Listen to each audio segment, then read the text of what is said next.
What's up, creatives? Welcome to the Tiffy Show. Today I will be talking about what is a dollar cost averaging investment strategy. If you haven't, make sure that you turn on notifications so that you know when I post a video. I like to post about lifestyle, travel, dating, investing, and everything in between. So if that's your jam, hit that subscribe button and let's get to it. And quick disclaimer, I am not a financial advisor. Take my advice with a grain of salt. What is a cost averaging investing strategy? So first I'm going to break down what cost averaging is. It's a lot of fun and I think it's great for first time investors in really growing your wealth with a small amount of money.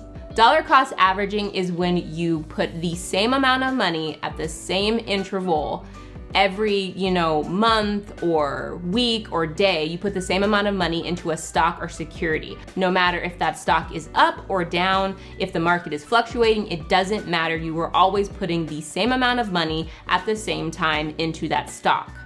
So for example, you put $10 every month on the first of the month into a stock that you love, and whether that stock is up or down, it does not matter. You are putting $10 into it. That is the most simplified way to explain dollar cost averaging. This strategy goes against the buy low, sell high, but you have to remember this is not a short-term strategy, this is for long-term investing. And when you have a 401k retirement plan, like through your work, this is what they're doing. Whenever your money is going into it, it's going straight into the stocks that they're buying for your 401k. So it's the same strategy that you're implementing for yourself.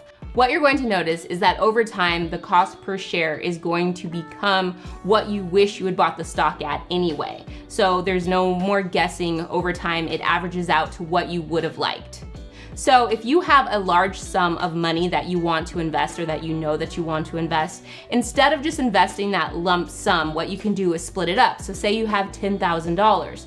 So instead of just putting $10,000 in an ETF or an exchange traded fund, which I've talked about in previous videos and you can go check that out so you know what it is, you can split that $10,000 up into like $1,000 per month, and no matter what, you put that $1,000 per month into that ETF so that it is continuously growing and that you get a cost per share that averages out over time. The only downfall to this strategy is if you have to pay fees or commission. So when you find a brokerage, I believe Robinhood and Webull don't have commissions and fees. When you find one, double check and make sure that they don't have fees. Otherwise, every time that you put that $1,000 into the account or whatever amount you're doing, you're going to be hit with a fee. And over a long period of time, those fees add up. So you want to find the best brokerage for this kind of strategy. So always check ahead of time what the fees are, what the commissions are, so that you know. But the good thing is nowadays, there's a lot of brokerages. I don't know if I said that brokerages. Well, there's a lot of brokers. There's a lot of brokers that offer no commissions and no fees because they're all being super competitive and they all want you to put their money with them. So make sure you find one of those when doing this strategy. This is good for newcomers in terms of investing because you are going to hit times when you are buying a lot of shares at a lower cost. So that is great for building wealth over the long term. And as I've mentioned before, this is really good practice if you use it in terms of making a mini mutual fund, which I have a video on, you can check down below. And you can put as low as $1 a month into these accounts and see the averaging out of the cost and see it grow. And I am going to break down in a huge example right now how dollar cost averaging works so that you can really get it into your head and see the growth potential if you invest this way. Let's play a game. You want to invest $500 a month for 3 months into an ETF, and we'll call that ETF the TIFF ETF.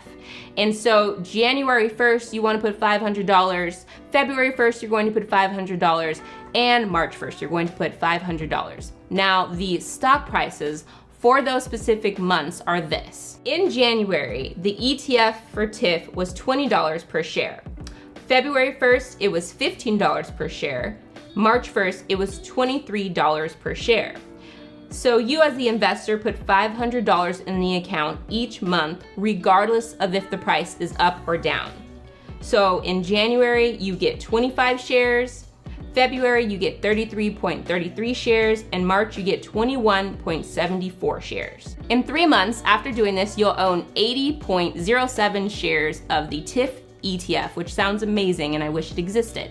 So you'll have that many shares with your initial investment of $1,500. At the current price in March of $23, your initial investment of $1,500 has turned into about $1,841. So you see that that has grown and you've got some wealth there. And the average cost per share is about $16 and some change. If you had taken that original $1,500 and just put it in a lump sum in any one of these months, it would have been higher or lower than what you made. But over time, you made a good amount because you averaged out your cost.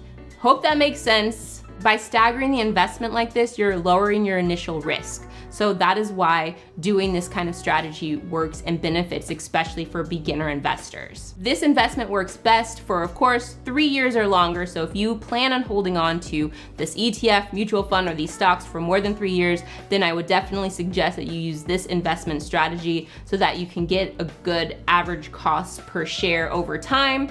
Just to review everything that I just mentioned in that video, when you are doing this strategy, you want to make sure that it is for long-term investing, so more than 3 years, that you pick a brokerage that has no fees or commissions, or very low fees and commissions, and that you do this automatically in terms of an interval, whether it's once a day, once a month, once a week, and that you keep that schedule whether the market is up or down. And the rest is an investment. If you enjoyed this video, make sure that you share, like, subscribe, and comment below, and let me know what you think of dollar cost averaging strategies, and I will see you next time. Stay creative.